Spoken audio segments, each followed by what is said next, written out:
अस्सलाम वालेकुम and welcome to good morning with Venus. और मैं हूं आपकी होस्ट फरीहा इम्तियाज़। कैसे हैं आप लोग? उम्मीद करती हूँ खैरियत से होंगे और जहाँ भी होंगे खुदा पाक की हिफ्ज़ अमान में होंगे और यकीनन सर्दी के मौसम को भी ज़रूर एंजॉय कर रहे होंगे। चाहे सर्दी थोड़ी ज़्यादा है लेकिन एंजॉय तो करें, क्योंकि ये बहुत थोड़ा सा पीरियड है जिसके बाद दोबारा से हम गर्मियों में, और गर्मियों का जो सीज़न है वो काफ़ी लंबे अरसे तक रहता है। उसके बाद हम इस सीज़न को मिस कर रहे होते हैं। थोड़ी सी सर्दी ज़्यादा है लेकिन इसको एंजॉय करें, अच्छे अच्छे खाने पका के एंजॉय करें। आपके बच्चों की छुट्टियां मज़ीद बढ़ गई हैं, उसके साथ मिलके कहीं बाहर आने का, घूमने फिरने का प्रोग्राम करें। लेकिन घूमने फिरने के साथ साथ अपने आप को कवर ज़रूर करें, क्योंकि अगर ये ठंड लगी तो आपके लिए ये मुश्किलात भी पैदा कर सकती है। ज़ाहिर बात है, जब बच्चे बीमार होंगे तो सारा घर डिस्टर्ब हो जाएगा, बड़े बीमार होंगे तो बच्चे भी डिस्टर्ब हो जाएंगे। अब सबका ख्याल रखिए। तो आज के प्रोग्राम का आगाज़ करते हैं नाज़रीन। आज का जो मेरा टॉपिक है वो है सेल्फ डिसिप्लिन। हमारी ज़िंदगी में सेल्फ डिसिप्लिन होना कितना ज़रूरी है। उसके लिए सबसे पहले हमें हमारे अंदर विटामिन एन होना बहुत ज़रूरी है। विटामिन एन क्या है? विटामिन एन है लर्न टू से नो। नो कहना सीखिए अपनी ज़िंदगी में, क्योंकि जब तक आप किसी को नो कहना नहीं सीखते आपकी ज़िंदगी में डिसिप्लिन नहीं आ सकता। जब आप अपने कामों को छोड़कर किसी और के कामों के लिए फ़ौरन से यस बोलेंगे और ओके बोलेंगे, तो आपके जो कामों की प्रायोरिटीज़ है उसकी अहमियत कम हो जाएगी। आपके काम कौन करेगा? आपके कामों के लिए आपको खुद टाइम निकालना होगा। और नंबर 2, छोटी-छोटी चीज़ों के ऊपर आप शिकायतें करना छोड़ दें, क्योंकि जब आप शिकायतें करेंगे तो आप शिकायतें करने के लिए आप 1 हफ्ता, 2 हफ्ते, महीने और यहाँ तक कि अपनी पूरी ज़िंदगी भी लगा सकते हैं, लेकिन उनको सॉल्व करने का जो तरीका है, सॉल्यूशन है, वो निकालिए। उसके अलावा अगर आप देखें, अपने जो आपकी ज़िंदगी में अहम काम है, उनको पहले करना सीखें। आपके आपके कामों को कौन करेगा? आपने खुद ही करना है। हाँ, दूसरों के कामों के लिए जैसे आप फ़ौरन से बोलेंगे येस आई एम, तो आपके जो अपने काम है वो रह जाएँगे और फिर उसके लिए वो टाइम गुज़र जाएगा, क्योंकि हर काम को करने के लिए टाइम ज़रूरी होता है और वो एक टाइम स्पेसिफ़िक टाइम होता है। जब वो गुज़र जाता है तो उसके बाद यकीनन आप ये सोचते हैं, काश मैं उस वक़्त कर लेता, काश ये हो जाता।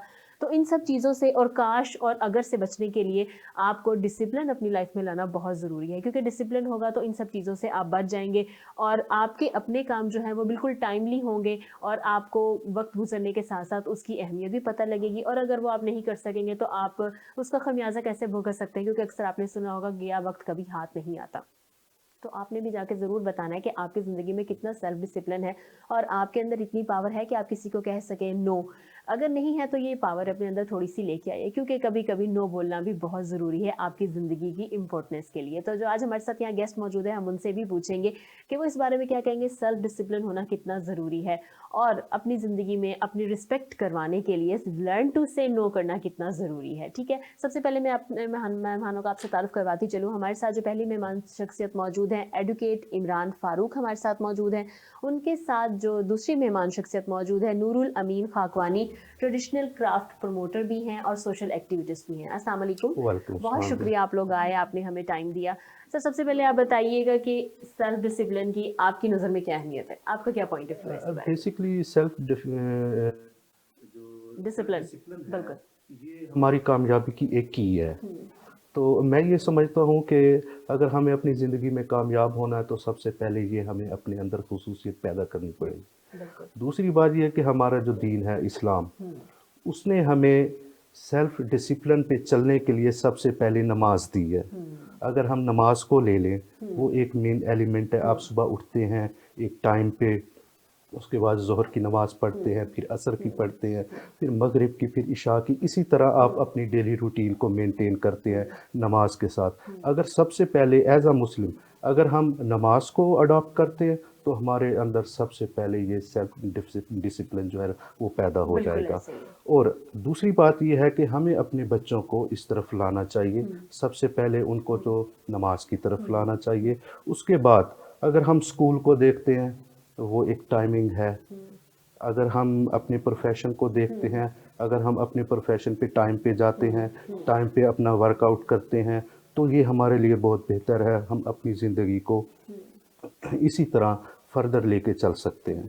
तो तीसरी बात ये है कि अगर हम दुनिया के कामयाब तरीन लोगों को देखें, हुँ, जैसे बिल गेट्स है, इसके बिल्कुल, अलावा इस तरह के बहुत सारे लोग हैं। बिल्कुल। अगर हम उनकी ज़िंदगी पे नज़र डालते हैं, तो हमें यही चीज़ सामने आएगी कि उन्होंने अपनी ज़िंदगी में डिसिप्लिन को सबसे हुँ, पहले रखा। हुँ, जैसे कि आपने कहा हुँ, कि हमें नो कहना सीखना चाहिए। बिल्कुल ऐसे ही है। हमने अपने काम को, अपने यानी कि फैमिली को, हुँ, अपने प्रोफ़ेशन को, हुँ, यानी कि इनको हम प्रायोरिटी देंगे तो फिर ही हम कामयाब हो सकते हैं ज़िंदगी बिल्कुल में। ऐसे ही। और अगर हम किसी एक को नो बोलेंगे तो मेरा ख्याल है हम सबको कहीं ना कहीं टाइम दे सकेंगे। अगर हम जी, सबको यस बोलेंगे और ओके बोलेंगे तो मेरा ख्याल है हम सबके साथ थोड़ी सी चीटिंग करेंगे, क्योंकि हम सबको टाइम भी नहीं दे सकते और जी, जी, सबको अपनी अहमियत भी जी, जी, एक ही टाइम में नहीं प्रोवाइड कर सकते। सर जी। आप इस बारे में क्या कहेंगे? जी, थैंक यू, बहुत शुक्रिया। सबसे पहले मैं आपका शुक्रिया अदा करूँगा और ये वीनस न्यूज़ का भी कि आपने हमें मदऊ किया अपने खूबसूरत मॉर्निंग शो में। और इसके बारे में मैं समझता हूँ फितरत से ज़्यादा हमें कोई चीज़ नहीं सिखा रही। हमारे जो सराउंडेड जितनी भी चीज़ें फैली हुई हैं और अल्लाह के खूबसूरत निज़ाम में ऐसे नज़ारे, ऐसे ऐसे असूल फैले हुए हैं कि जिनको हम फॉलो करें तो मेरे ख्याल में हमारे अंदर सेल्फ डिसिप्लिन क्या कि पूरी सोसाइटी डिसिप्लिन में आ जाएगी। और हम लोग जब ब्रीच करते हैं नेचर को और नेचर से दूर जाते हैं तो फिर जैसे एक बच्चे की मैं मिसाल दूंगा कि एक बच्चा है, उसके अंदर बिल्डअप है कि वो जब एक ड्रीम फेज से एंटर होता है 7 इयर्स में, तो वो नो करना स्टार्ट कर देता है। आप उसको कोई भी क्वेश्चन करें तो वो नेचुरली कहेगा नहीं, नहीं से स्टार्ट करेगा। तो ये फेजेस हमारे अंदर बिल्डअप हैं, ये नेचर ने हमारे अंदर रख दी हैं, अल्लाह ने रख दी हैं हमारे अंदर कि बाय बर्थ हमारे अंदर ये चीज़ें आती हैं। बाकी जैसे ऑर्गेनाइज करें अपने आप को, और जो भी जितनी भी सिविलाइज सोसाइटियाँ आज मौजूद हैं, तरक्की याफ्ता हैं पूरी दुनिया में, नाम वाली हैं और प्रोग्रेसिव हैं, उनकी मेन वजूहत भी यही है कि वो सेल्फ डिसिप्लिन पर ही वर्क करती हैं। बुनियादी तौर पर घर से स्टार्ट करते हैं और लोग, और घर से स्टार्ट करकर फिर इदारों से, एजुकेशनल इंस्टीट्यूशन से, और फिर शहर में, और फिर मुल्क में, वो फिर दुनिया में राज करते हैं। और इसमें एक और अहम चीज़ जो अभी आपकी बात से मुझे एक नुक्ता मिला कि हम लोग कंप्लेन बहुत करते हैं। मॉर्निंग्स हमारे अंदर बहुत ज़्यादा हैं, बच्चे हमारे थोड़ी थोड़ी देर में आएंगे, कंप्लेन करेंगे, बड़े इवन बड़े हमारी प्रैक्टिकल लाइफ में भी हमारे यहाँ क्यों हम बिल्टअप ऐसे हो जाते हैं, कंप्लेन करते करते करते बड़े हो जाते हैं, फिर बूढ़े हो जाते हैं। तो कंप्लेन का जो कॉन्सेप्ट है ना, ये नहीं होना चाहिए। आप मैनेजमेंट सीखें, आप उसको वेरिएट कर लें अपने साथ। अगर आप नहीं चल सकते तो थोड़ा सा फासला कर लें, लेकिन कंप्लेन में न जाए। शिकायत जो है ना, कोई हल नहीं है, और हल ढूंढें, और हल ढूंढने से ही माशरों का सर्वाइवल है। बिल्कुल ऐसे ही। अच्छा नूरुल अमीन साहब, कभी आपके साथ ऐसा हुआ है कि आपने किसी को यस बोला और आपको कभी जाके लगा हो कि इसको नो बोल देता, हो सकता है मैं अगर इसको नो बोलता तो मेरा जो काम था वो हो जाता?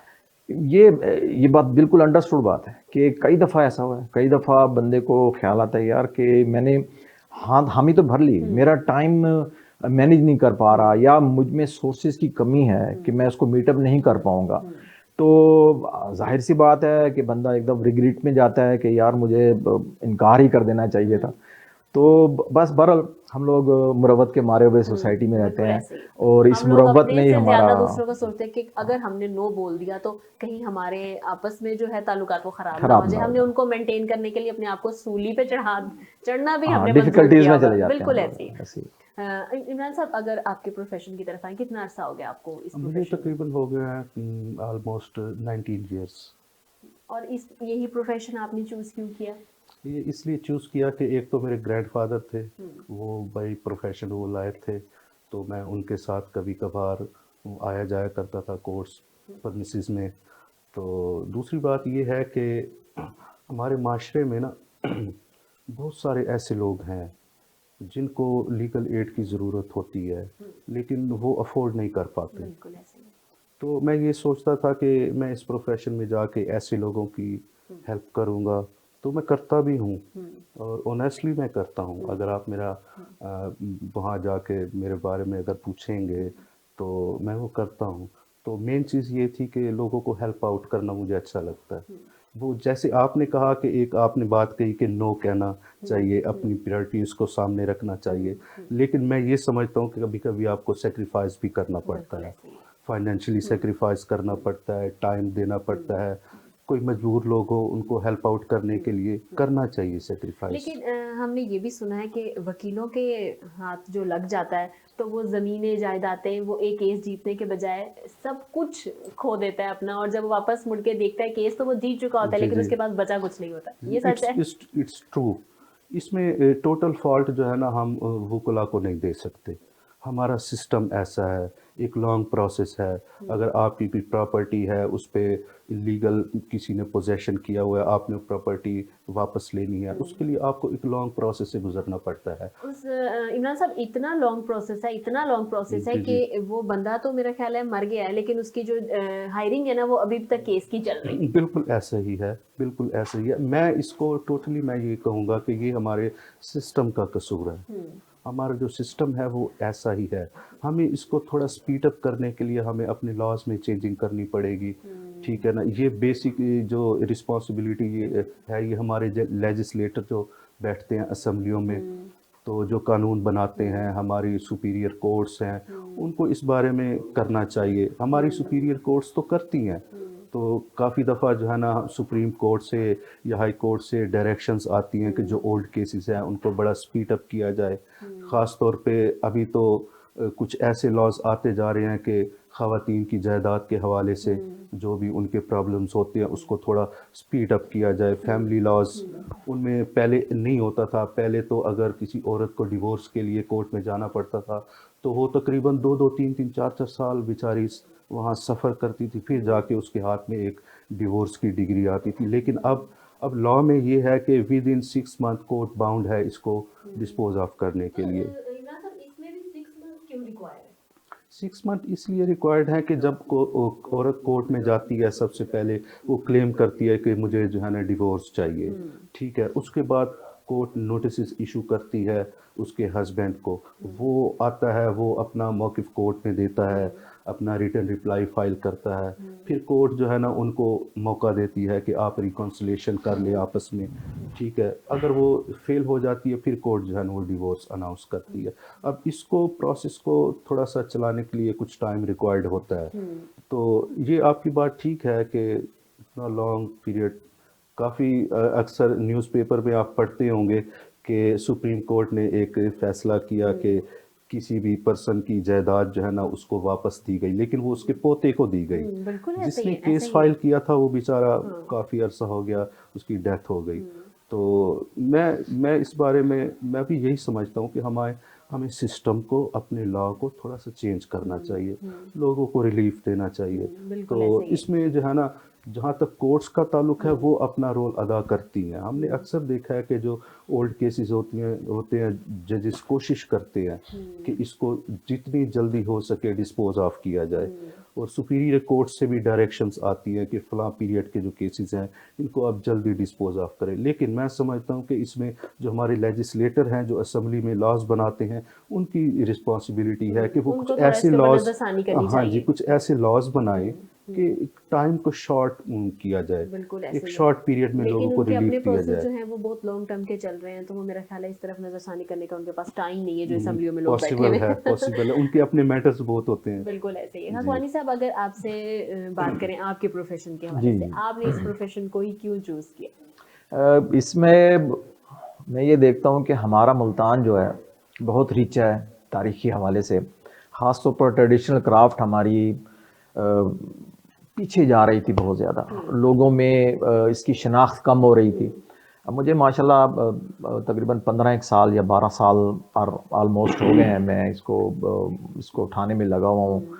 और अ, मतलब ऑन नेट पे भी मैंने बहुत एक्टिविटी की, प्रैक्टिकली भी बहुत ज़्यादा इसको लिया। उसकी वजूहत हमारे जो ख़ानदान बीच में मुल्तान में आबाद थे, जो कई कई नस्लों से इस आर्ट से चिपके हुए थे, जैसे नक्काशी हो गई, काशी हो गई, बस्ती दबगरा का नाम सुना होगा, दाबगर हो गए, ऐसे ही ओकेर साज हो गए, खुस्सा बाफी हो गई, क्लीन बाफी हो गई। ये सब लोग ऐसा ऐसा ना पुल बैक हो रहे थे, काम को छोड़ के।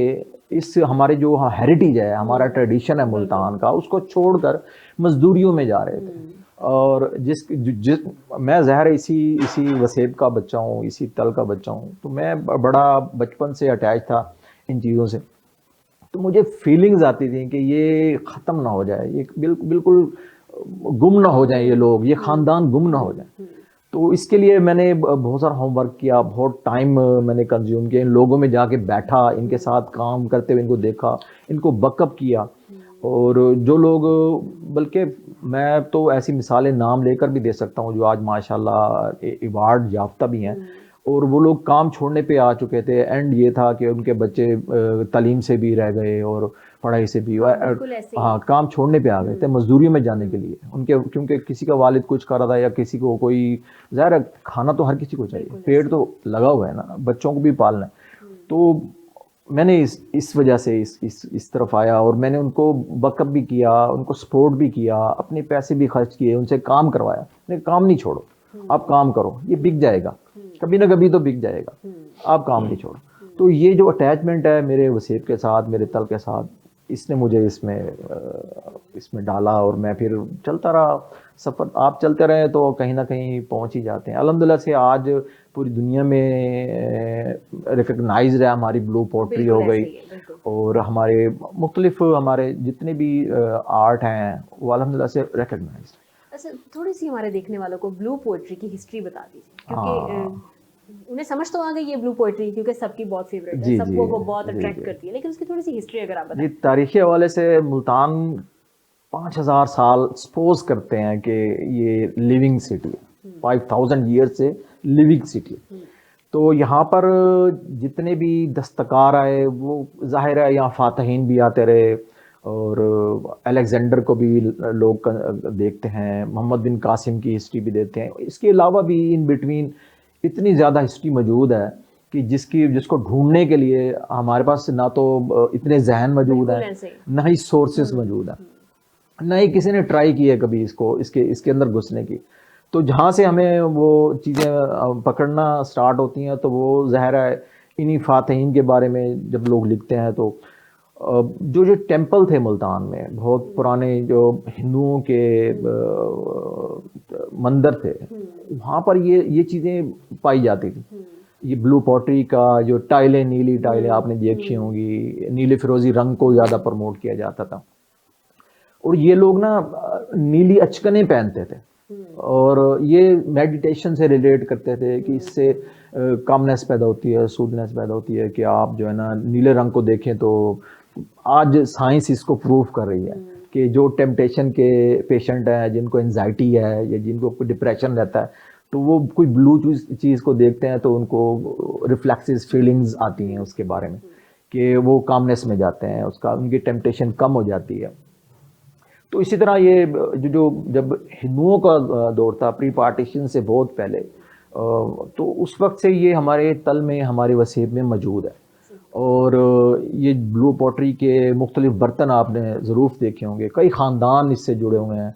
और जैसे उस्ताद इलाही बख्श थे, उस्ताद आशिक नक्काश साहब थे, ऐसे ही कदीराबाद के कई ख़ानदान हैं जो नस्ल दर नस्ल से कतबे बनाए जाते होंगे, आपने देखा होगा कि जिसमें नीला फिरोजी रंग जोड़ा जाता था, या बिल्डिंगों पर, मसाजिद पर बेतहाशा काम किया जाता था नीले फिरोजी रंग से। तो ये बेसिकली नेचुरल डाइज था। आपको पता है कि जब आप कलर भट्टी में डालते हैं तो ये गुम हो जाता है, ये उड़ जाता है। तो ये एक पत्थरों से उसको रगड़ना, उसको ग्राइंड करना, कोबाल्ट जिसको कहते हैं, उसको रगड़ते थे, उससे ये रंग निकालते थे, फिर उसको बाइनर करते थे। अब तो हर कलर में ब्लू पॉटरी आ रही है, और 1100-1200 फ़ारेनहाइट पे ये टेम्परेचर होता है, फिर ये मेल्ट होती है, मेल्ट होकर फिर ये शेप में आती है। तो इसमें नुकसान भी होता है, ज़ाहिर है कुछ ज़रूफ़ों की शक्लें बदल जाती हैं। तो हिस्ट्री से मैं इसलिए रिलेट करता हूँ कि हमारे मुल्तान में ये जितना भी काम हो रहा है, ये बहुत 5 साल लिविंग का जो सिस्टम है उसके थ्रू आज तक ग्रेजुअली उन ख़ानदानों ने पकड़ा हुआ है। अच्छा, माइग्रेशन हुई, हिंदू यहाँ से माइग्रेट हो गए, उनमें बहुत असाज़ा थे, बहुत बहुत काम करने वाले थे, वो हेरिटेज ले गए, वो यहाँ से इंडिया में जाकर या जहाँ भी वो मूव हुए दुनिया में, उन्होंने वो चीज़ को कंटिन्यू रखा। जैसे मोहल्ला दाबगरा, मोहल्ला कमंगरा के नाम आपने सुना होगा। कमानगर बेसिकली वो कमानगर से निकला हुआ, तीर और कमान बनाते थे, उसके ऊपर काशी का काम करते थे। तो ये जो ब्लू पॉटरी की अगर हम तारीख को फाइंडिंग में चले जाएं तो मेरा नहीं ख्याल कि हमारे पास कोई दस्तावेजी सबूत मौजूद होगा कि, बिल्कुल। और कुछ लोग रिलेट करते हैं कि ये बाहर से आई है या उधर से आई है, लेकिन मैं ये समझता हूँ कि ये हमारे ही वसीब का हुनर है। आर्टिस्ट ज़रूर बाहर से आता है, सफ़र करता है, आर्ट सफ़र करता है, मगर जो हुनर होता है ना वो वसीब का ही होता है, वो इलाके का, वो कल्चर का होता है, हेरिटेज का होता है। बिल्कुल। तो हमारे पास जितने भी एक्सरसाइजें मौजूद हैं, ये ब्लू पॉटरी के ऊपर जो आप नक्काशी देखते हैं, ये सारी सारी हमारे वसीब की हैं। और जैसे पुराने असाज़ा ने जितनी भी मशकें छोड़ी हुई हैं, उसमें सब्ज़ तोता मुल्तान का हमारा मौजूद है, ना अमरूद मौजूद है हमारा, और आम मौजूद है उसमें। और उसमें कॉटन फ्लावर जो बेसिक आप देखते हैं कि हमारा जो आइडेंटिफिकेशन हमारे खित्ते की ये जो कॉटन है उसकी स्टेजेस हैं नक्काशी में, तकरीबन 120 स्टेजेस हैं कि बीज से लेकर, और बीज ज़मीन में बोने के बाद वो जैसे ही वो कोंपल निकलती है, फिर वो तना बनता है थोड़ा सा, फिर उस पर फूल लगते हैं, पेवे बनते हैं, ब्रस्ट होता है। तो ये सारा काशी में मौजूद है। मौजूद है, तो बिल्कुल। ये सारी हिस्ट्री से रिलेटेड है। हम लोग मेरी ज़ात नहीं कहती कि ये हमें बाहर से मिला है। ये ईरान का अपना है। ईरान की जब आप नक्काशी काशी देखते हैं, ये ब्लू उसमें और पॉटरी हमारे में बहुत फर्क है। जो हमारा है उसके साथ मेरा ख्याल है कि कोई मैच नहीं कर मैच सकता, नहीं कर क्योंकि सकता। हमारा हाँ जो है A1 है जी जी, और फर्स्ट क्लास है, और वाकई ही में वो हिस्ट्री ही है, और हिस्ट्री ही हमेशा कहलाएगी। जी जी, हमारे ऐसे पास एक ऐसे खजाना है ये। इमरान साहब, अगर आपसे पूछे कि आजकल ये लड़ाई के जो केसेस की रेशियो है, वो उसकी मेन वजह क्या है, क्यों बढ़ रहे हैं? बेसिकली जो हर माशरे में ना इस चीज़ की एक अलहदा रीज़न है। अगर हम एक वेस्टर्न सोसाइटी को देखें, वहाँ उनकी वजूहात डिफरेंट है। बेसिकली हम यहाँ रहते हैं तो इसी माशरे के हवाले से हम बात करेंगे। तो यहाँ सबसे पहले तो मैं ये कहूँगा कि हम जितने मॉडर्नाइज होते जा रहे हैं, जितने जिद्दत पसंद होते जा रहे हैं, हम अपनी फैमिली से, अपने पेरेंट्स से, कपल एक दूसरे से बहुत दूर हो गए हैं। ख़ास तौर पे आजकल जो प्रॉब्लम है हर घर में कि बच्चों के पास मोबाइल हैं और वो पेरेंट्स को टाइम नहीं दे सक रहे, तो वो अपने मोबाइल में बिज़ी हैं। तो अगर अक्सर हम देखते हैं कि किसी के घर गए हैं एज अ गेस्ट, तो वो अपने मोबाइल्स में बिज़ी हैं। तो मैं ये समझता हूँ कि हस्बैंड और वाइफ के दरमियान भी ये चीज़ें अब हायल हो चुकी हैं। ठीक है ना? इसकी वजह से भी मिसअंडरस्टैंडिंग्स हो रही हैं, जिसकी वजह से डिवोर्स की रेशो बहुत बढ़ रही है।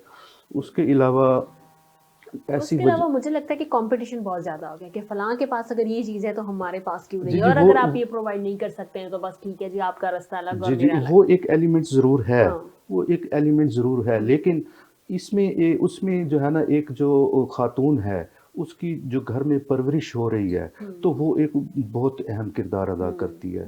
कि अगर उसको उसकी घर में परवरिश इस तरह हुई है कि उसको बताया गया है कि आपने अपने हस्बैंड के घर जाके शादी के बाद जब वहाँ जाना है, आपने हालात के साथ चलना है, आपने सेक्रीफाइस करना इमरान है। साहब, ये तो हर लड़की को सिखाया और समझाया जाता है जी कि जी कॉम्प्रोमाइज करना है, जी जी लेकिन हर जगह मैं नहीं कहती कि लड़की की तरबियत और लड़की के ऊपर ही बात आती है। जी बहुत जी दफ़ा ऐसा होता है कि हस्बैंड की जो मिस्टेक्स हैं वो बहुत ज़्यादा होती हैं, जी जी जिसको कॉम्प्रोमाइज़ कर करके एक लिमिट जब क्रॉस हो जाती है तो औरत ये आवाज़ उठाती है। बीइंग अ वुमेन, जी जी जी अगर जी कहें कि हर बार औरत की ही गलती होती है, तो मैं इससे थोड़ा डिसएग्री नहीं, करूँगी। मैं इस बात पे आता हूँ कि औरत की यहाँ मैं समझता हूँ कि विद ड्यू रिस्पेक्ट के औरत की यहाँ गलती होती है कि अगर उसके हस्बैंड के रिसोर्सेज इतने नहीं हैं कि वो अगर देखती है कि मेरी सिस्टर है, उसके पास वो ये पहनती है, उसके पास इतना जेवर है, वो फलां गाड़ी में ट्रैवल करती है, वो हर वीकेंड पे फलां होटल में जाके फैमिली के साथ डिनर करती है या लंच करती है, तो अगर उसका हस्बैंड ये अफोर्ड नहीं कर सकता तो वो उसी को ही कंप्रोमाइज़ करना पड़ेगा, लेकिन वहाँ अगर औरत अगर को। जहाँ अगर वहाँ पे बदतमीजी का एलिमेंट आ जाए, अगर हस्बैंड आपके साथ कोऑपरेट नहीं कर रहे, आपको रिस्पेक्ट नहीं दे जी रहे, जी आपकी अंडरस्टैंडिंग और म्यूचुअल रिस्पेक्ट नहीं हो रही है, जी तो जी उसके अलावा ये कंपटीशन वाली चीजें तो बहुत पीछे रह जाती जी हैं। जी बिल्कुल। रिस्पेक्ट बहुत जरूरी है, अगर वो आप तो रिस्पेक्ट नहीं देंगे तो फिर मेरा वो ख्याल तो है। सबसे पहला हाँ, है, वो बिल्कुल तो ऐसे। सबसे पहला अच्छा, ये एलिमेंट जो है। इन लड़ाइयों के ऊपर आप जो हस्बैंड वाइफ है, उनको एक मैसेज क्या देना चाहेंगे हमारे चैनल के थ्रू? मैं तो बेसिकली ये मैसेज देना चाहूँगा कि आपको जो है ना, सबसे पहले ये देखना चाहिए कि अपने सर्कमस्टांसिस के मुताबिक आपको अपने घर को मैनेज करना चाहिए। ठीक है, हस्बैंड को भी मैनेज करना चाहिए और वाइफ को भी मैनेज करना चाहिए। अगर कुछ उनके दरमियान कुछ प्रॉब्लम्स हैं, सबसे पहले कोशिश करनी चाहिए कि आपस में बैठ के टेबल टॉक करके आपस में उसको डिसाइड करना चाहिए। तो अगर इस तरह वो इनिशिएट करेंगे तो मेरा ख्याल है कि बहुत कम ही जो है ना डिस्प्यूट्स ऐसे होंगे कि जो हस्बैंड और वाइफ के दरमियान से किसी बाहर वाले को सुनने को मिलेंगे। बिल्कुल ऐसा ही है, जी। बिल्कुल ऐसे। बहुत शुक्रिया सर आपका, You're आपने हमें welcome. टाइम दिया। तो जी नाज़रीन, टाइम हुआ है ब्रेक का। देखते रहिए गुड मॉर्निंग विद वीनस। मिलते हैं ब्रेक के बाद।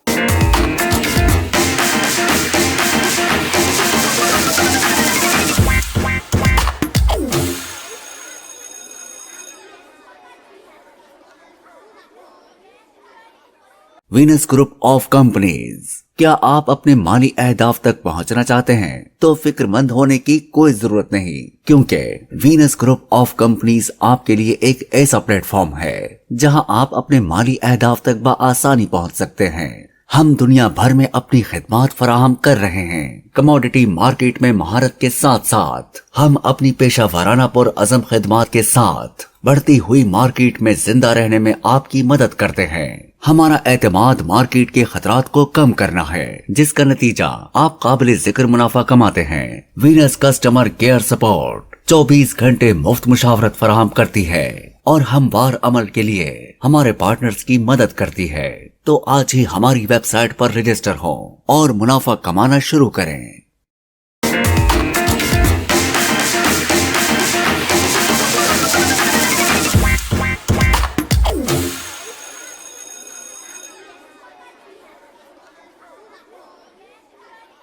वेलकम बैक नाज़रीन to good morning with Venus. जैसे कि ब्रेक से पहले हमारे साथ इमरान फारूक साहब मौजूद थे। ब्रेक के बाद हमें ज्वाइन किया है शहला फयाज ने, जो कि मुस्लिम लीग नून से वाइस प्रेसिडेंट भी हैं, भावलपुर से सियासी और समाजी कारकुन। इनकी अपनी एक NGO भी है, लोगों के लिए फलाह बहबूद का काम कर रही हैं। आइए इनसे बातचीत करते हैं।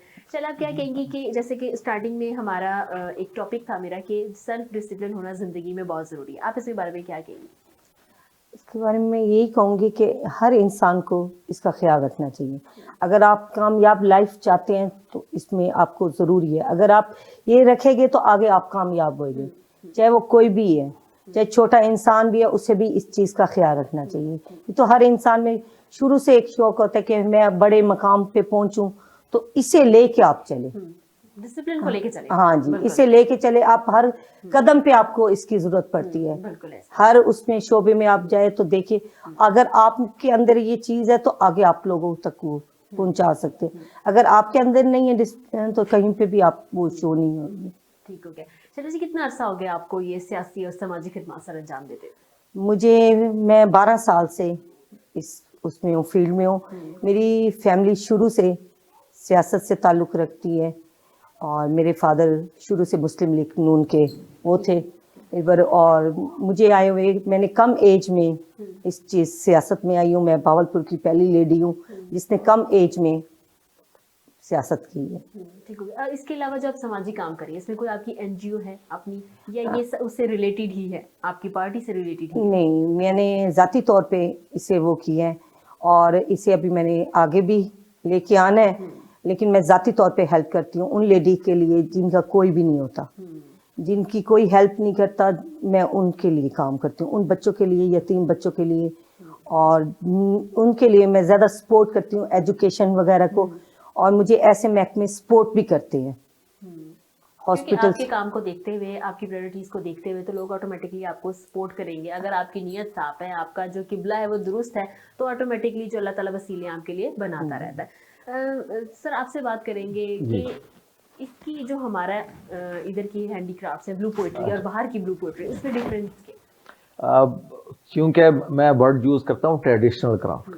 जब ट्रेडिशनल क्राफ्ट में बात आती है तो वो ट्रेडिशन से जुड़ी होती है, हमारे हेरिटेज से जुड़ी होती है, हमारी तारीख से जुड़ी होती है, हिस्ट्री से जुड़ी होती है।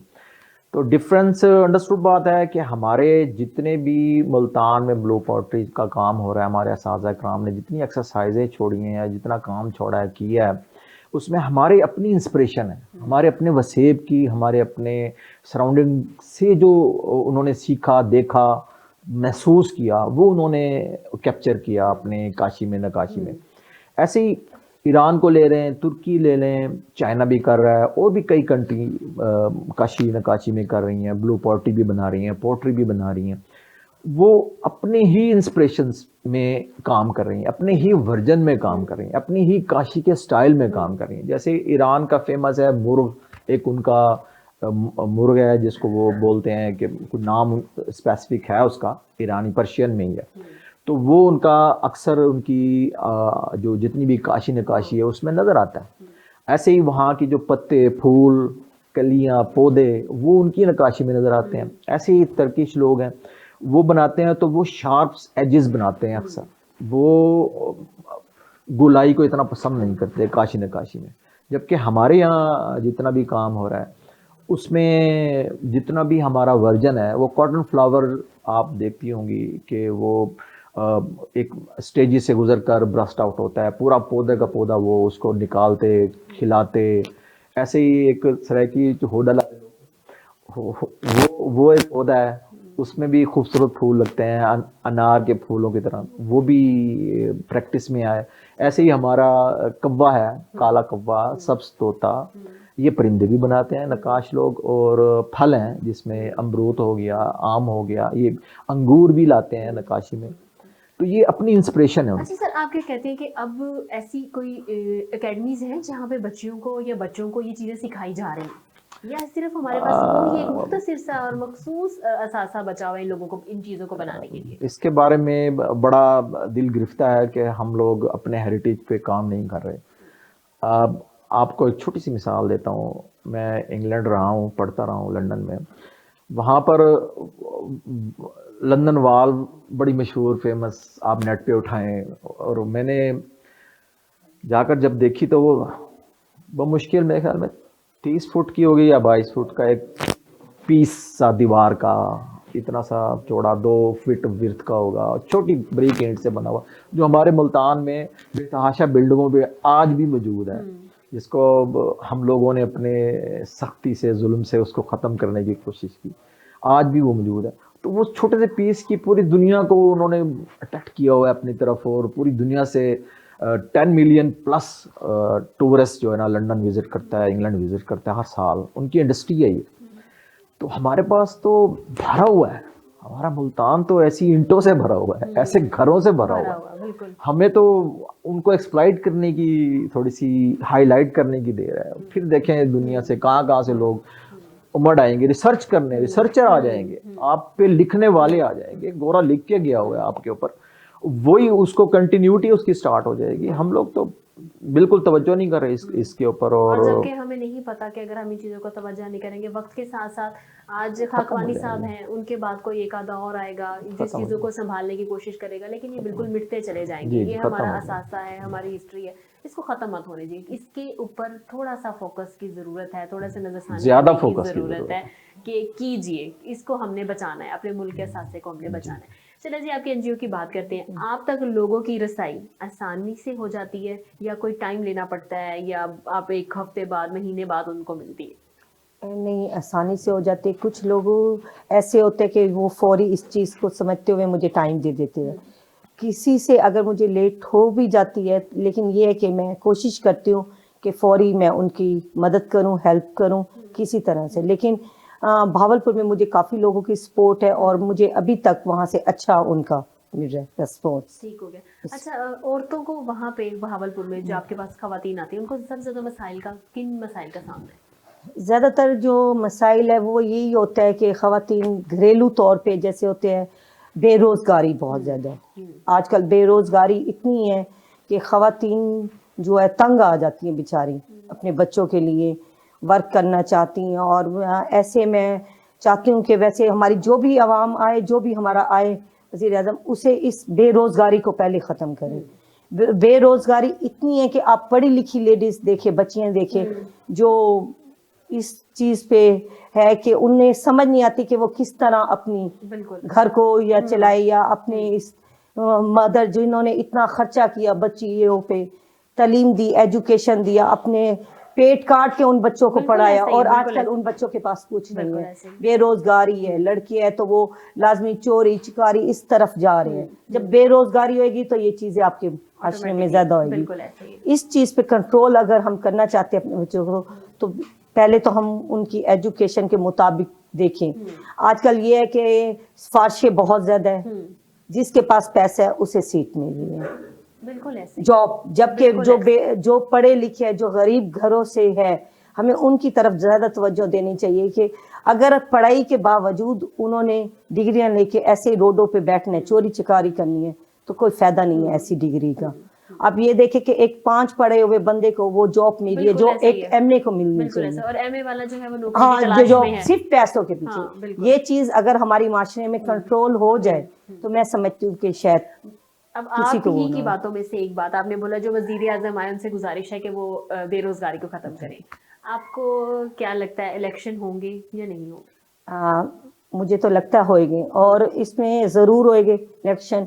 और मैं ये चाहती हूँ कि जो भी आए, जो भी बने हमारे मुल्क के लिए जो बेहतर होए, बिल्कुल। वो ही आए, बिल्कुल चाहे वो सही। कोई भी पार्टी है।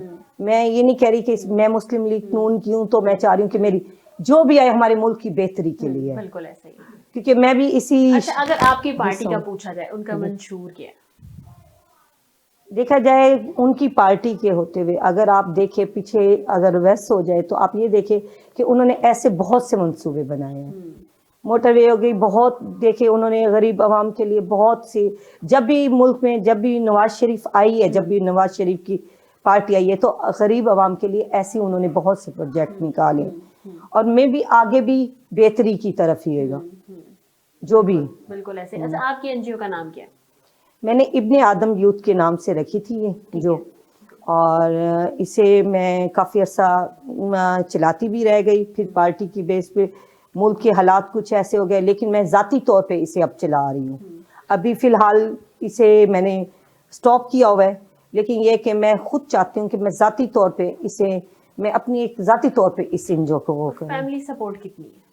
मुझे माशाल्लाह से फैमिली सपोर्ट बहुत ज़्यादा है। मेरी फैमिली ने कभी भी मुझे इस चीज़ से मना नहीं किया और जितना हो सकता है मुझे सपोर्ट करती है मेरी अच्छा, फैमिली। फैमिली को, सियासत को और अपनी एनजीओ को, तीनों को कैसे मैनेज करती है? ये तो बस हाँ, ये कि फैमिली सपोर्ट आपने जैसे कहा, मुझे फैमिली सपोर्ट है। मेरे बैक पे मेरे मियाँ की भी बहुत सपोर्ट है, इसमें मैं समझूंगी उनका हाथ है कि उन्होंने मुझे इतना वो किया हुआ है कि मैं इन चीज़ों को कर रही हूँ देख आपस सकते में। हैं। हाँ जी, ठीक हो अच्छे गया। को। भागवानी साहब, कैमल स्किन की अगर बात करें, हाँ। उसके बारे में थोड़ा सा बताएं। उसके ऊपर भी बहुत हमारे यहाँ मुल्तान में बड़ी चीज़ मशहूर है। जी जी। उसके हवाले से भी थोड़ा सा देखने वालों को बताएं। कैमल स्किन में ज़्यादातर वासिस बनते हैं, लैम्प्स बनते हैं, गुलदान जिनको उर्दू में बोलते हैं, गुलदान। और इसमें दो जो बेसिक अहम चीज़ है वो कैमल की स्किन की अवेलेबिलिटी है, जो आजकल इतनी आसानी से कम है।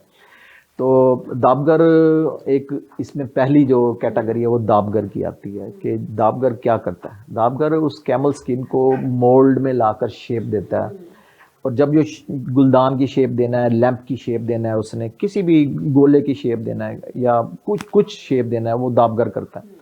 इसके लिए हमारे पास एक बहुत बड़ा ख़ानदान था, तकरीबन कोई वो 25 एक फैमिलियाँ थी जो दाबगरी का काम करती थी, क्योंकि ज़रा स्मेल होती है, चमड़े से रिलेटेड है, खाल से रिलेटेड है, तो वो क्राउडेड एरिया में नहीं बैठ सकते बेचारे।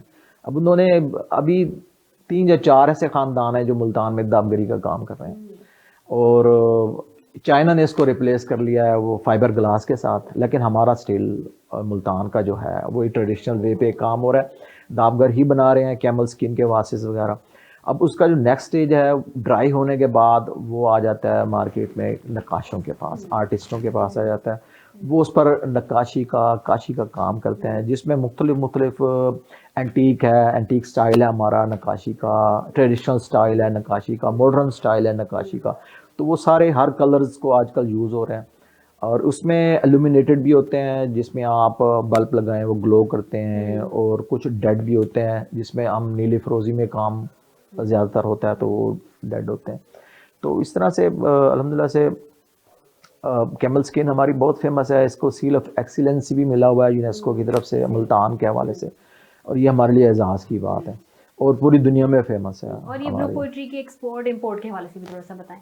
हाँ, मैं तो एज अ होल जितनी भी हमारे पास क्राफ्ट मौजूद है, ख़ास तौर पर ट्रेडिशनल क्राफ्ट मौजूद है, और उसकी बायर हमारे पास नहीं है बिकॉज ऑफ हमारे मुल्क में जो वो कहते हैं कि एक मुल्तान का खित्ता है जितना ज़रखेज़ है इस हवाले से, तो उतनी उसकी एक्सप्लॉयटेशन भी नहीं है पूरी दुनिया में ग्लोबलाइज, और उसका बायर भी हमारे पास मुल्तान में मौजूद नहीं है तो रेयर है जिसको सेंस है, या ख़ास तबका है जो इसको समझता है और वो चाहता है कि भाई इसको हाईलाइट किया जाए, या हम डिस्प्ले करें तो हमारा सज जाएगा, हमारा घर और हमारा माहौल सज जाएगा। तो उसमें यह है कि ज़्यादातर बाहर के लोग आते हैं और एम्बेसडर्स आते हैं जो ख़ास मखसूस, वो फिर एज अ स्वेनियर लेके जाते हैं यहाँ से ब्लू पॉटरी को। आजकल तो डिनर सेट बन रहे हैं माशाल्लाह, और टी सेट बन रहे हैं, और इसी तरह और काफ़ी हर औरत का ख्वाब है कि उसके किचन में ये ब्लू पोट्री का जो एक डिनर सेट है वो तो अल्लाह जरूर होना ज़रूर। चाहिए। उसको लगेगा जब वो ये ले लेगी तो मेरा ख्याल है उसका किचन जो है वो कंप्लीट हो जी जाएगा। जी माशाल्लाह, अभी तो ये मेड टू ऑर्डर हो गया है डिनर सेट खास तौर पे। उसकी वजह ये है कि ऑर्डर अब इतने आ रहे हैं कि उसको मीटअप करना भी बड़ा मुश्किल हो गया है। तो ए टू ज़ेड हैंड वर्क होता है सारा, मोल्ड बनने के बाद फिर आप मिट्टी से जब निकालते हैं उसको, फिर उसकी फिनिशिंग है, फिर उस पर ग्लेजिंग है, फिर आर्ट वर्क है उसका, फिर उसको भट्टी में बहुत पकना है। मेहनत है, बहुत मेहनत। जी, भट्टी में पकने का जो प्रोसेस है, आप नेवर नो कि वहाँ पर आपने अगर 100 पीस रखा है ना, 100 में से 40 पीसेस जो है ना अपनी असल शेप में रहते हैं। वो क्यों मैं बताया ना कि मेल्ट होते हैं, वो मेल्ट होकर फिर दोबारा अपनी जब शेप में आते हैं तो वो जाहिर है थोड़ा डी शेप हो जाते हैं। उर्दू में उसको फरड़ कहते हैं, वो थोड़ा टेढ़े हो जाते हैं, फिर वो ग्रेडेड में आ जाते हैं। तो इस तरह से ना बहुत ही नुकसानों के बाद और मेहनत के बाद और तरद्दुद के बाद जाकर ये तकमील में पहुंचता है। तो जाहिर है आर्ट है और आर्ट की पजीराई होनी चाहिए। बायर ये सोच कर पैसे दे कि यार इस पर इतनी स्ट्रगल और मेहनत हुई पड़ी है, तो डेफिनेटली जो बनाने वाला है उसकी जेब में कुछ जाना चाहिए। चलो, आपको शौक है ब्लू पोट्री का? नहीं, सर से सुन के और है। वैसे हर लेडी का शौक होता है अपनी डेकोरेशन में, ये चीज तो मस्ट है घर की, और इससे ज्यादा घर की लुक।